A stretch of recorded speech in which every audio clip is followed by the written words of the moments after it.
Welcome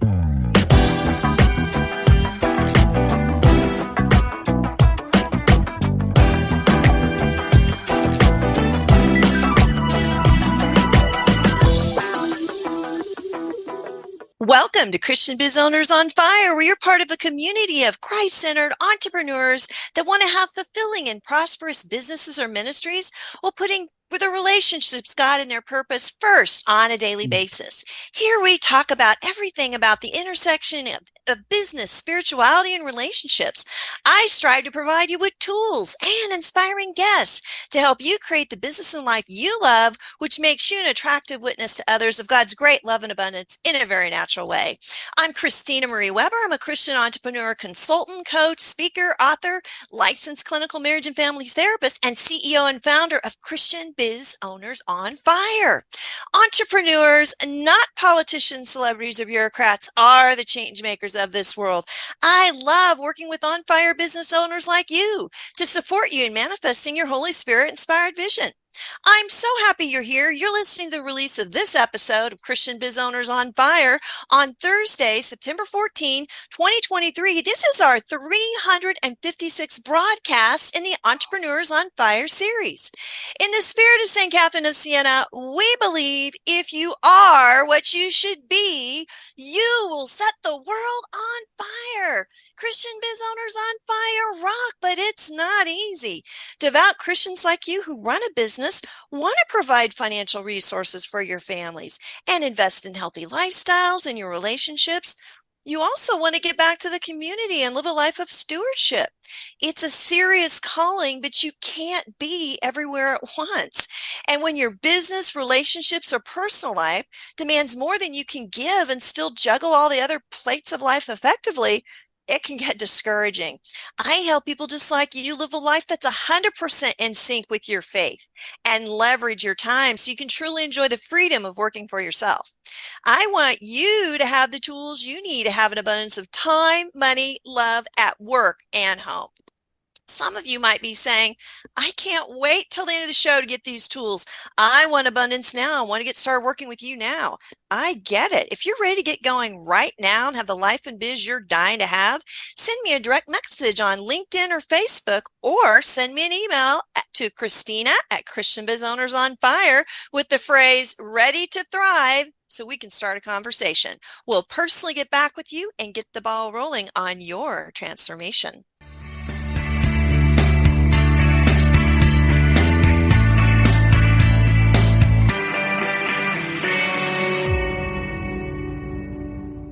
Christian Biz Owners on Fire helps in two ways. Whenever possible, like today, I invite guests who are role models in the business, faith, life juggle themselves, or who are experts in their fields on topics Christian biz owners must master for success. On shows when I don't have guests, I take advantage of the teaching opportunity with you. Often I highlight strategies from my blog, Setting the World on Fire, Biz and Life Tips for Christian Entrepreneurs. If you're not yet a subscriber, I would love for you to join our community and receive a complimentary copy of my 5 Christian Biz Abundance Myths and how to correct them by going to my website at ChristinaMWeber.com. That's ChristinaMWeber.com. So today you will get a ton of value from our show on subconscious mindset training, unconscious mindset training. Before we start, I have a couple of quick announcements. Those of you who've been regular followers of the show know about our Ask the Expert feature. This is where we create a question in our Facebook group pertaining to the expertise of the guest, and we invite you to respond to that question, and we invite our guests to respond to your concerns. So to get to the group, you search on Facebook, Christian Biz Owners on Fire, check the group, not the page, knock on the door, we'll let you in. And when you're in there, the question this week is, what is your biggest challenge around incorporating conscious and unconscious ways to have an optimal mindset? What is your biggest challenge around incorporating conscious and unconscious ways to have an optimal mindset? We'd love to have you interact with our guests there. And as always, if you love the show and you think of someone, oh my goodness, this would be perfect for them, we really would love it if you would just pass along the link. That's how I hear about great podcasts. Or if you're listening to a certain show and you're like, that was amazing, I really love that, just do a quick little review, whatever platform you're listening on. We'd love that. We are now moving on to YouTube. I told my guest he's my second guinea pig. So we're doing video now, not just audio. So you can find us there, Christian Biz Owners on Fire. Look for video. Our YouTube channel, we're really excited about that.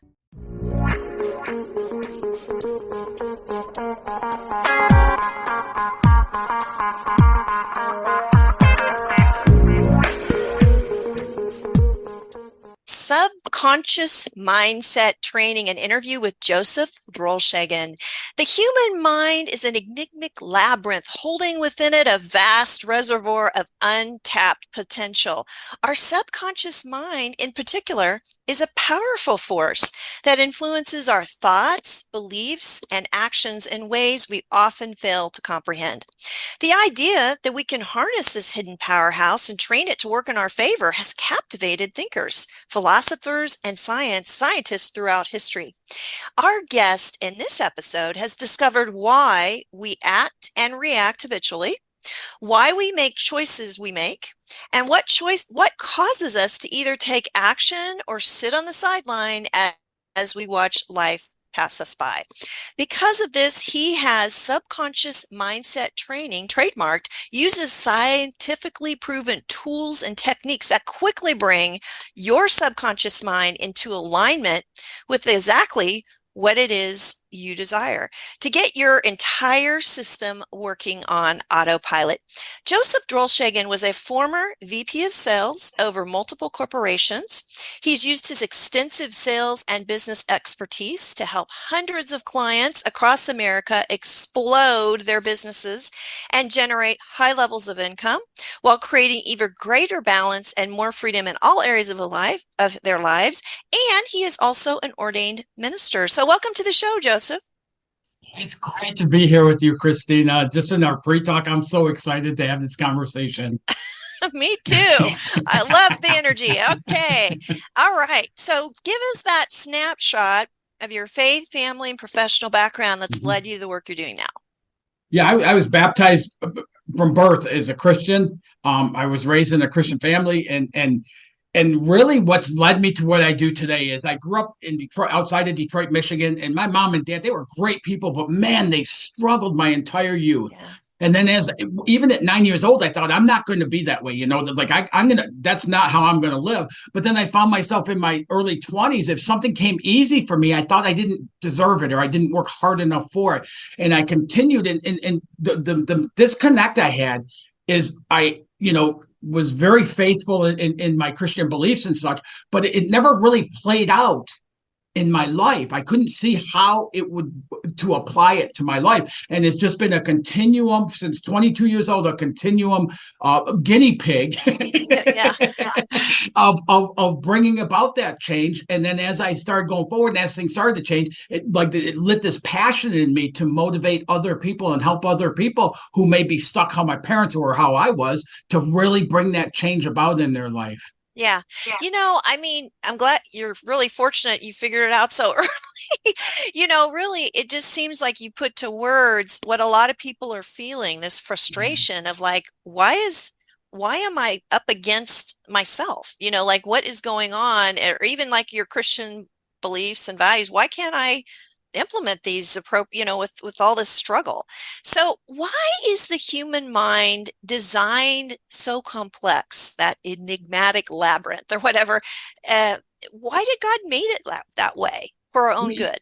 Yeah. And when you say about discovered it so quickly, it's been 3 decades that I've been studying. This has been like my passion for over 3 decades now that I've continued. And it's funny because what took me years to figure out and put together, I'm able to help other people do that in weeks now, Exactly. And what it is our whole system is complex, right? And it's all based, like sometimes I used to wish, God, I wish there wasn't free will. Because what I've learned and what I sometimes will kind of kid around, but I'm somewhat serious, is like this, my thoughts can become the Antichrist. because Right. my thoughts based on my conditioning of my subconscious will say that I have to figure it out and I have to figure out the pathway and I have to work hard enough and do it at the right time and the right amount and everything else for things to work out. And as much as I believed in that and my conditioning led me down that avenue, the complete opposite is what's true. Yeah. When I started identifying a vision of what it was, what's that end game that I want to experience? What is it like the impact of 1 million people? Mm-hmm. And then I quit trying to strategize how to do that. What I've come to believe is that's my maker's job as far as the how.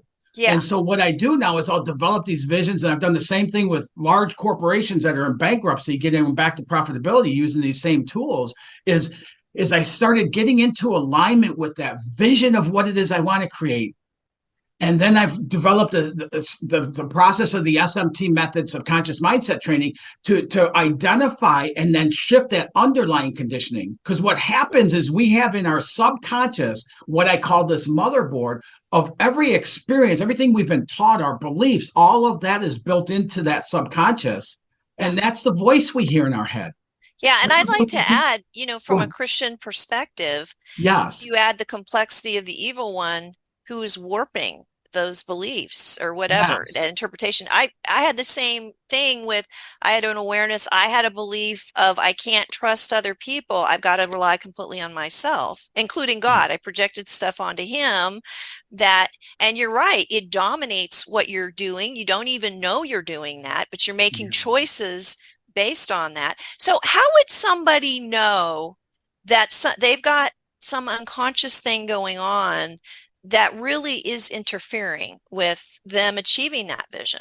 What are some signs of that? Yeah, one of the first things I do is to help people start noticing what they're noticing the thoughts, notice the words they use to describe things. Like one of the things I'll ask people is, would you ever speak to another person the way you talk to yourself? Right. And those are avenues. And what you had said about the dark side and stuff, it's so beautiful. The reason I call this the Antichrist and I refer to this is because I'm either living through here strategies and my plans and designs and everything else, which is free will, which is the door opening for the dark side to enter, or I'm living from a God place within me. Mm-hmm. And I can't live from both at the same time. So whenever I'm living from here, I'm pulling away from that other side. So it's really about utilizing the mind for its purpose, which is to solve complex problems, and then getting into alignment with God and allowing that pathway to unfold in our life. Yeah. Yeah. I love what you're doing. I think it's very fascinating. I had a guest recently who was a victim of human trafficking. And of course, that's like an extreme example of trauma. And I just remind people, trauma is just when something happens to us that we don't have the resources to equip to deal with it, and it becomes traumatic. And so she made a comment about, because her healing journey, involves some reprogramming of herself, that really trauma is brain damage. It's brain damage. So not only is it the lies you're being told, but then your actual neural pathways get really messed up. So how do you stumble into that? And it doesn't have to be something as dramatic as human trafficking. It could be, your parent died, or, even something less dramatic. Do you encounter that in the work that you're doing, like kind of an extra level of challenge to get through the subconscious mind because of some trauma? And from that level of things, it can be anywhere. Like I've worked with a lot of people who have been molested and things like that have happened in their early life and things. And it's not even so much what I do really with something like that is I help them differentiate the event from who they are. Mm-hmm. Because what happens is we tell ourselves a story of what happened, of that outcome. And usually it's something about ourselves and degrading and things like that and such. So when I can help somebody separate that, and Christina, it's the same thing with business owners. It's the same thing with growing our business. I have helped people go from $34,000 a month revenue to $250,000, almost $300,000 a month revenue. I've helped realtors go from $7.5 million to $23 million. But what happens is our conditioning goes, no way, that's not realistic. So that can't happen. Right. And what happened, that's that conditioning right there. That's that dark side stepping up and holding us back. And so when I'm able to help somebody through the visioning or through the different exercises built into the SMT to open that avenue up, and what if, then all of a sudden it opens up our potential. And my favorite verse of the Bible, and it's really what lit my passion and lit my heart, is where it says, "These and even greater things shall you do." Hmm. And what happens is, because of our conditioning, we're taught that, to look at Jesus one way and ourself another way.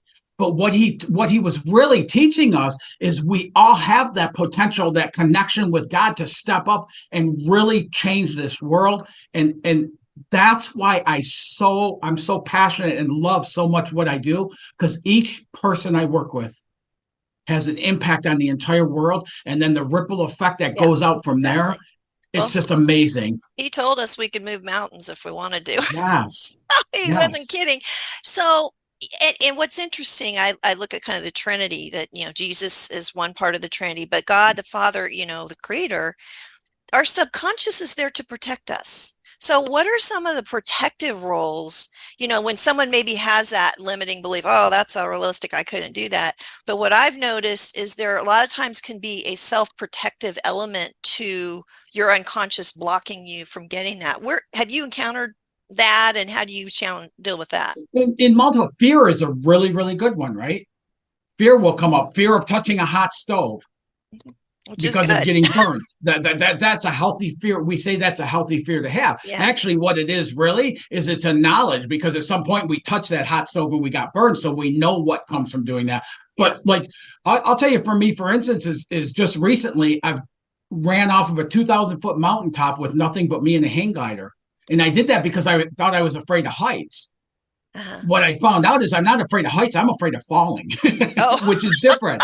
And so as I've done this now, 7 launches off of that mountaintop and such, it's going through that fear. And what happens is we allow that fear to halt us, Uh-huh. when a lot of times what that fear is doing, the gift within that fear, is it's helping us to power up to get through that fear and to get to the other side. And what happens is, as we go through that fear, we end up looking back and finding out all it was the edge of the jumping off point into that next level of things. All fear really is, they talk about false evidence appearing real. Yeah. All it really is it's something we haven't done yet. Yeah. And Yeah, so that's as we, true. Yeah, there's a yeah, distinguishing thing between, being aware that, okay, there's something, it's kind of an alert yes, system. I'm not yet there, but there are things I can do to get there. I don't have to be stopped in that. So then there's the other issue, though, of you're doing things habitually, whether they're for your good or not for your yes. good. How does your system help people tackle those things? They're And not that's even one of the aware. huge things it does, because we live like that. We don't even recognize we're living through belief patterns that aren't serving us, or we're living Right. through habits or paradigms, that are no longer serving us, and we don't even recognize it for ourselves. So the one of the huge values I can bring to the people I work with, or do bring, is helping them identify those limiting beliefs. And it's all set up throughout the SMT method to identify those areas. So think about this, Christina. You build this vision that's almost unbelievable for you to ever achieve, right? But it really is like what you'd love to live in your life. Covers all areas of your life. And now you start moving into that, you're going to bump up against those blocks and those limitations just by opening that doorway up to it. And so what we can do then is we can identify what those are. We can shift those within the subconscious, which is ultimately retraining our brain waves. Hmm. Hmm. And as we do so, we start opening up that potential for more of that vision to start showing up. So when I work with a client, it's usually not drudgery or things like that. It's based on excitement, because they know each time we bump that and shift something in there, it opens up more of their vision into their life. So do you, obviously, it sounds like you start with the vision, but then at what point do you help them identify the limiting beliefs? Do those come up as you go along? Do you do it right in the beginning? How do you incorporate that? It's consistently built throughout, and it starts with first day I start working with the person. Okay. With Okay. and what we do is I've developed implemented tools that help identify those, because Okay. if we don't know what's going on, it's like owning a store and not doing inventory and not knowing what you have. Right. We have to identify what those limitations are, Mm-hmm. so we can shift them. And one of the a great identifier for people to have is the victim mode. Mm. I work with a lot of business owners who say, well, based on the economy, I can't grow my business more than 3%. Or realtors will say, based on the competition and the market and, Right. the interest rates. And every one of those things, what they're doing is clouding up the clarity of an underlying limitation going on. Ah. Because and the way I know that is we have seen businesses who thrive in a down economy, and then we see businesses who struggle in a boom. Mm-hmm, mm-hmm. Yeah, that's great that you really have your own personal economy. So, what are some of the techniques? So now you're interweaving the limiting beliefs, you've got the vision, you're able to spot those excuses and, people that they're attributing things that are really core issues within them. So, what exactly is your the techniques that you use to help those shift Yeah, that's unique to what you do? yeah, and I know you're not asking me this exactly, but part of the thing is the one-on-one coaching. Part of the thing is an online portal with audios and things Uh-huh. like that, and also works that we do, that we build the vision and we do the other things with. And The the it's work, the stepping. work of doing the Yeah, footwork but of you what know what is your vision. happens with it? Most, everybody I've coached, and it's been almost 1,000 people over the past decade, Wow, is they yeah. say, man, it kind of pulls you into it. It's not like you're sitting down to do work like if you were taking a college course. Uh-huh. Doing it, you get more insights and you get more, you find out more about yourself. So and it brings about more of that vision. And then as we walk through that, part of the process and part of our conditioning that's pretty consistent with business owners is, if the massive actions. If you want something, you got to take massive actions, exhaustive efforts. You got to be willing to trade off things in order to have it and everything else and such. And I did that for decades with businesses that Right. never really fully got to the level where I wanted them to be. And Uh-huh. what I have found out is the complete opposite is true. When we get a vision for what that is, instead of figuring out the exhaustive to dos, if we go through that process and allow the how to show up for us. So, Yeah. what I do is I help people once we have the vision, then I help them start using their uniqueness, which is something different I do in coaching from a lot of programs.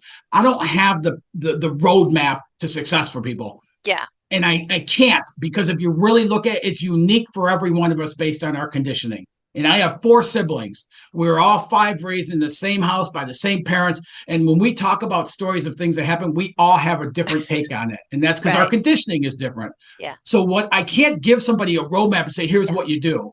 Yeah. And that's why the coaching programs that are like that, Yeah. there's less than 1% of the people that ever achieve near the results of the person Yeah, teaching it. exactly. I totally agree with that. So it sounds like what you do, with the tools you provide, the exercises you provide, you're leading the person, the path, where you're taking them. You're leading them to have those insights themselves, giving them the tools, but you're customizing it to them, and you're really out of the whole hustle culture. It's more, let's really Yes. focus on the vision. Let's let those downloads come in of what's going to take you there. Let's know who you are. So you mentioned, right before we started, that you are a pastor. So Yes. I find this approach, which I also really strive to do also, really involves a lot of faith, because it's so counterculture. The culture's like, grind it out, massive action, hit those, 50,000 contacts, just all this. How do you integrate your faith? I mean, do you find that your people struggle with the confidence and faith of trusting this other process? And how do you even incorporate some of your religious beliefs, or divine, your relationship with God with your clients? How do you do that? Yes, most people, I mean, anybody who's not where they want to be, I call that a lack of faith. Because if Interesting. we were Yeah. following it fully, we would be, ahead. So helping people do that. And again, that relates back to the conditioning. I have to make it happen. Lack of faith means it's up to me to do. Right. Right. So the more faith we have, the more we can lean into that. And then as we're going through the process, once we identify, like I said, the vision and move forward, I help them to develop systems of accelerating habits that are unique for them. So instead of doing this exhaustive, massive actions and everything else, I help them find out what really lights you up, and let's do that more often. Let's block time now and do more of that more often. That excites the person because they're doing the parts that they really enjoy doing. It puts out the more of their attraction mode in the things they're doing. And a quick example of that: you ever see somebody do a Facebook Live and you can tell the person can't stand doing them? Yeah. How Or long do you any watch kind of those thing, even for? a networking appointment, like they really don't want to be there. Yeah. Right. How long do you watch those videos for? Like on a Yeah. live? And then do Right. you ever see somebody who's really you put the camera on and you can tell they're at home? Yeah. Yeah. You'll Yeah. typically watch those longer. That's what I'm talking about, those attraction factors when we tap into those. And so this is done in a way, I'm explaining it to you all here in moments. But what happens is through the process and you get a vision, now you have something to be excited about that's more powerful than your situation, circumstances, and conditions that pop up. So Yeah. it takes a lot of the victim stuff and the excuses out. And then we start opening that up. And now we're developing systems of habits for you to start following that work for you. That's our effort. Hmm. And then what happens is as we get out of the logical mind from trying to strategize and figure it out, we start two mental faculties that work in unison consistently with what I do is imagination and our intuition. Hmm. And when we tap into that, we no longer have to use our head strategies because the actions we need to take are going to show up for us. Yeah, that's beautiful. Then it's more natural. People can pick it up anyway. When you're not consistent. I know, Joseph, there'll be some people that want to get in touch with you. What's the Yeah. best way for them to do that? The easiest way to do it is go to coachwithjoey.com and schedule a 15-minute conversation with me. We can jump on the phone if you have questions about stuff we talk about, if you want to talk about what's going on for you. There's no sales pitch or anything. It's truly just to help people understand. A quote by Marianne Williamson is it's not our powerless that we're afraid of. What is truly scares us is how powerful we really are. Hmm. I And it's to totally really agree with open that. Yeah. that and ignite that for people. Yeah. So I have a couple questions. One's a quickie. If someone is, they've been in the whole hustle culture, they've massive action, and now they're kind of on board with your approach, what kind of a time commitment does it take for a business owner to kind of invest to really make these shifts, do the work that you need to do? Like what kind of investment do they need to be ready to make with? It's really specific to who I'm dealing with, Christina. I can help somebody who has a business idea or they're starting a business to get that business up and going. And then I have another process to help them really quickly scale that business. Mm-hmm.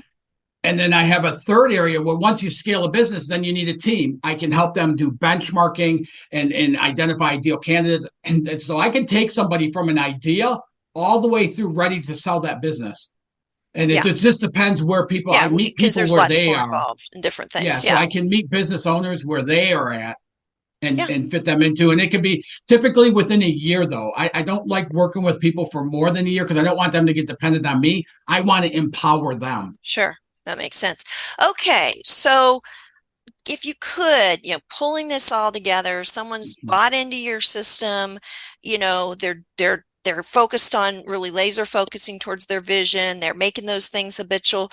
Kind of walk us through how exactly that ends up translating into higher revenues and higher income, higher profitability. And just them achieving the freedom in their life. What are some like the step by step? What did that do? Sure. If I was analyzing it. No. That's a great question. And typically what happens, it says in the Bible, ask and you shall receive. Mm-hmm. To me, that's the vision. That's the part of it of getting so many people. You ask them what they want in life and they go, I don't know. We have to start by getting that clarity of what we want. Mm-hmm. And then ultimately, if I want to simplify this, I'll tell you what we do is as we walk through the process, all of a sudden, you ever notice coincidences, the way they just so happen to work out in the ways we couldn't have put together or out of the blue type of things? Yeah. What this does is it allows people to tap into those, like almost like having a design to tap into coincidences and out of the blue moments and things showing up more regularly in their life, rather than trying to have to make it happen.